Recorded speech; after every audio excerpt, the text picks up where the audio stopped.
की दृष्टि से गिरफ्तारी की कार्यवाही करें, तो वो भी हम तो पुलिस का कोई विरोध नहीं करेंगे, हम उसका सहयोग करेंगे।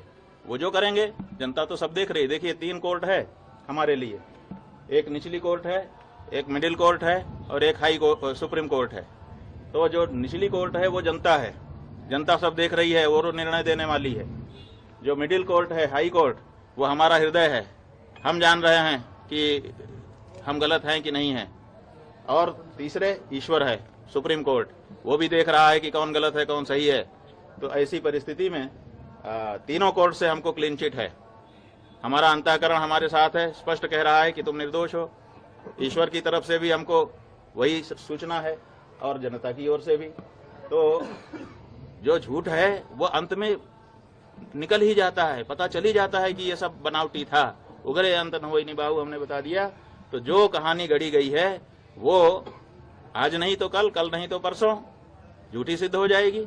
महाराज जी आपने कहा कि आपको यूपी पुलिस के जांच पर भरोसा नहीं है, किस एजेंसी के जांच पर आपको भरोसा है? बात यह है, प्रयागराज में लगातार धरने पे बैठे रहे, ये घटना कब हो गई जो बता रहे हैं कि दो बच्चों के साथ इस तरह की घटना हो? बात यह है कि हम तो आप लोगों के कैमरों की जद में थे। जो प्रयागराज का स्थान है उस प्रयागराज में चप्पे चप्पे पर सीसीटीवी लगा है। आप लोग निकलवाइए मेला अधिकारी के यहाँ से कि कितने रुपए का सीसीटीवी खरीदा गया है और वो कितनी जगह पर लगाया गया है और उसकी फुटेज कहाँ है। तो उन्होंने तो चप्पे चप्पे पर लगा रखा था कि कुछ भी घटना होगी हम उसको वार रूम से देख लेंगे। तो उनके यहाँ तो सब रिकॉर्ड होगा ना। हमारी बस तो हमारे शिविर के अंदर नहीं खड़ी थी, क्योंकि पुलिस ने जो हमारे साथ ज्यादती की उसके बाद से हम शिविर के अंदर प्रविष्ट ही नहीं हुए, बाहर ही खड़े रहे। तो सड़क पर ही हमारी बस भी थी और हम भी थे।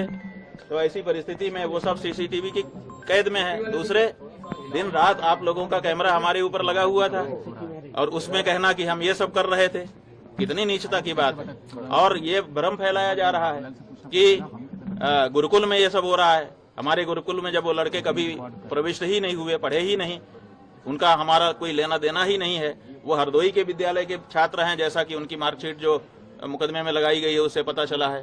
तो जब वो यहाँ पढ़ते नहीं है, लिखते नहीं है, आए नहीं है, गए नहीं है, यहाँ से कोई उनका लेना देना नहीं है, तो उनके साथ कैसे कोई कुछ कर सकता है। और तीसरी बात यह है कि ये कह करके भ्रम फैलाया जा रहा है कि सीडी है, सीडी है। वो सीडी किस चीज की है, वो उसको क्यों नहीं सार्वजनिक किया जाता है? कहा जाता है कि बच्चों के साथ अन्याय हो रहा था और बच्चे जो है वो निकल करके गए, हमको आकर के उन्होंने बताया। जैसा कि देखिए कोर्ट में क्या है हम नहीं बता रहे हैं, लेकिन जो सार्वजनिक रूप से आशुतोष ब्रह्मचारी ने कहा है उसके आधार पे हम आपको बता रहे हैं कि वो कह रहे हैं कि बच्चों ने आकर के हमको बताया कि हमारे साथ ये हो रहा है और फिर सीडी भी लेके आए बच्चे। इसका मतलब बच्चे सीडी बना रहे थे।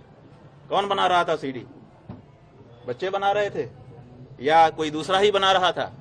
तो ये सब ऐसे सवाल हैं जिनका जवाब आने वाले दिनों में पूछा जाएगा और उनको जवाब देना पड़ेगा। महाराज जी किस एजेंसी पर आपको भरोसा है? ये बात ये है बंधु, इसको समझिए और आपके माध्यम से जनता भी समझे कि सनातन धर्म को नष्ट करने के लिए कुछ लोग चोला पहन करके आ गए हैं, अपने आप को हिंदू हिंदू कह रहे हैं।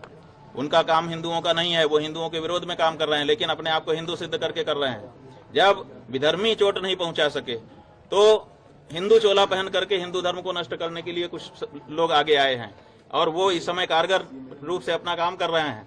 एक शंकराचार्य नाम की संस्था है, 4 शंकराचार्य जो देश में हैं, वही सत्य सनातन धर्म की बात इस समय कह रहे हैं। अब इनके मन में है कि अब हमने सबको अपने वश में कर लिया, अब शंकराचार्यों पर बस में कर लें। अब शंकराचार्य बस में आएंगे नहीं, क्योंकि वो तो सत्य सनातन धर्म की बात करेंगे। तो अब उनके ऊपर प्रहार करो, तरह तरह की बात करो, ताकि उनकी मर्यादा खत्म हो और मर्यादा समाप्त होने के बाद फिर जनता से वो हट जाएं और उसके बाद हम एकाधिकार करके जो हम कहें वही धर्म हो। हम जिसको कह दें कि ये धर्म है वो धर्म हो जाए और जिसको हम कह दें कि ये अधर्म है वो अधर्म हो जाए।